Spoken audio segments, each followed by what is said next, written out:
Bonjour Marc Aurel. Bonjour. Alors, vous êtes designer urbain, fondateur du studio Aurel Design Urbain, et votre travail tourne autour d'une conviction originale que les petits équipements du quotidien méritent autant d'attention que les grands projets architecturaux. En 2015, vous avez travaillé pour Manchester sur un objet qui peut sembler anodin, l'abribus.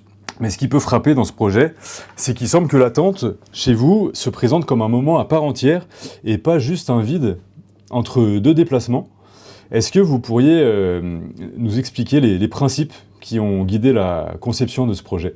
Oui, effectivement, l'attente du bus, c'est un thème qui m'est cher, parce qu'en fait, aujourd'hui, dans le développement de nos villes, le transport collectif est un enjeu extrêmement important pour réduire les quantités de voitures en ville et le développement ce qu'on appelle les mobilités douces, dont le bus fait partie. Et qualifier l'espace d'attente, qui est l'espace du bus, l'abribus, pour moi, est un élément essentiel. Donc, comment faire pour qualifier cet espace abribus ?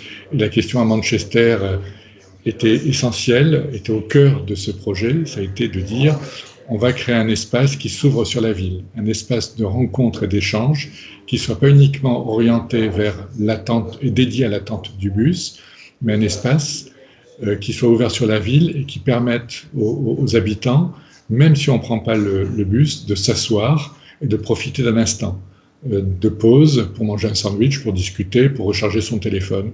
Donc l'idée d'avoir un espace ouvert, multiserviciel, repositionne l'abribus dans ses usages, dans son rapport à l'espace urbain et à l'usager, à l'habitant, ce qui devient extrêmement important dans le mieux vivre, je dirais, quotidien de l'espace public.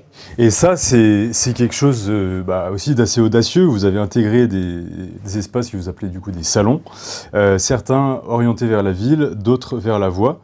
Et vous avez pensé en fait vraiment là-dedans les conditions de la rencontre. Et ça, c'est une question qui est assez précise en design, parce qu'on sait que l'espace peut faciliter ou au contraire inhiber complètement le contact entre les gens. Comment est-ce que vous avez pensé ces conditions concrètes qui rendent possible un échange, une rencontre dans un lieu qui n'est pas habité finalement ? Déjà, c'est de faire qu'on se sente bien dans l'espace. Donc à partir du moment où on se sent bien, la relation à l'autre est plus simple, plus évidente, je dirais. Mais ça de jour comme de nuit. Et la plus belle remarque qu'on m'ait faite, c'est qu'on m'a dit on se trouve plus beau sous cet abribus, de nuit comme de jour. Et je trouvais que c'était un beau compliment, parce qu'en fait, tout le travail de la lumière de nuit qui fait qu'on est dans un espace très qualifié par la lumière qu'on a intégrée dans l'abribus, les matériaux qu'on utilise, le travail aussi sur les postures qui fait qu'on peut s'asseoir simplement en bas.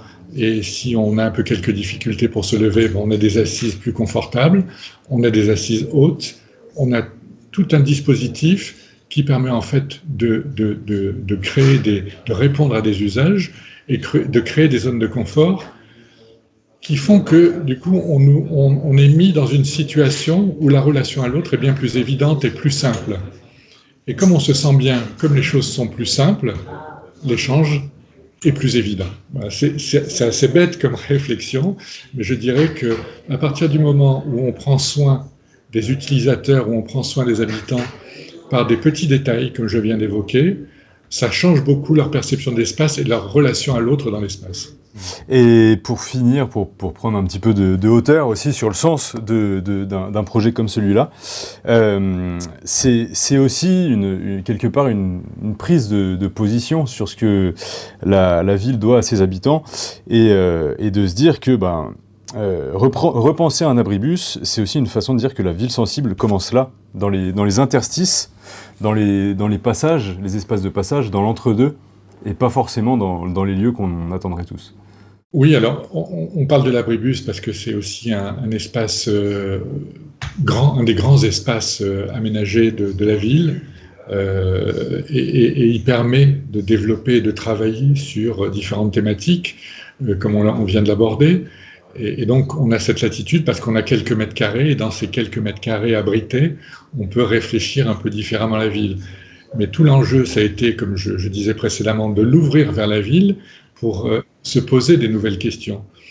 Et que ce soit un petit objet ou un grand objet comme l'abribus, moi je pense de manière structurante que ces objets sont essentiels pour nous permettre de mieux vivre notre rapport à l'espace public et notre rapport à la ville. Qu'est-ce que c'est que notre rapport à la ville? C'est le rapport à l'environnement qui souvent peut être agressif par les environnements sonores, la volumétrie, etc., tout ce qu'on a généralement dans la ville, mais il permet aussi cette relation à l'autre. Et l'abribus, avec le travail sur les usages, les qualités des matériaux, parce que là aussi on a travaillé sur le vitrage, par exemple. Le vitrage, c'est pas un simple vitrage qui amène de la transparence au niveau de l'abri, mais c'est un vitrage avec un travail d'émaillage. Donc il y a un motif qui est inspiré en fait du motif traditionnel qu'on trouve en Angleterre, on l'a transformé pour le retrouver sur ces parois de verre. En fait, tout ça vient d'une observation, je dirais. Quand on regardait, j'ai passé beaucoup de temps à Manchester à regarder comment les gens pratiquaient l'espace public, et comme toujours, les gens le circulent. On avance, on circule, on va d'un point A à un point B. Et les espaces où les gens souvent s'arrêtaient, ce sont le devant des pubs, les pubs. Et à l'extérieur des pubs, il y a souvent des tables ou des tonneaux ou des assis debout pour discuter. Et ça crée de la convivialité, ça crée du relationnel. On est comme dans l'agora romain, où du coup, on est dans l'espace où on échange autour d'une bière. Et là, les pubs fonctionnent de cette manière-là. C'est des espaces de sociabilité. Et dans cet abribus à Manchester, j'ai souhaité retrouver, en m'inspirant de ces lieux-là, de ces espaces publics appropriés par les pubs, le devant, en gros, des pubs, essayer de retrouver cette humanité où les gens viennent comme ça et échangent, non pas en buvant des bières, mais en attendant le bus cette fois-ci.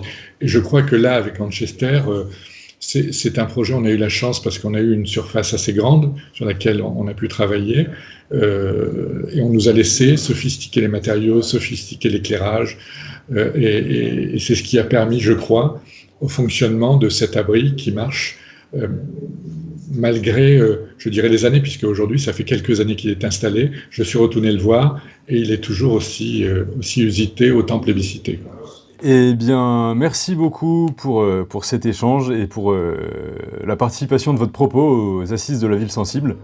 Et à très vite, sans doute. Merci, c'était un plaisir.